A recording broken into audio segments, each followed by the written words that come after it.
பொருளோடு புகழைத் தந்து போற்றிடும் வாழ்வைத் தந்து வருங்காலம் அனைத்தும் செல்வம் வரும் காலம் ஆக்கி வைத்து பெருமைகள் வழங்க வேண்டும், பேரருள் கூட்ட வேண்டும். அருள்மிகு குருவே, உன்னை அடிபணிந்து வணங்குகின்றேன்.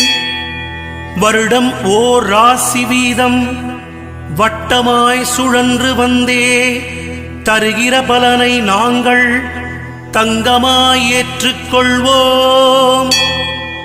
வருகிற நாட்களெல்லாம் வசந்தமாய் மாறுதற்கே அருள் தரும் உனது பார்வை அனுதினம் எமக்கு வேண்டும். குருவே, நீ பார்த்தால் போதும் கோடியாய் நன்மை சேரும்.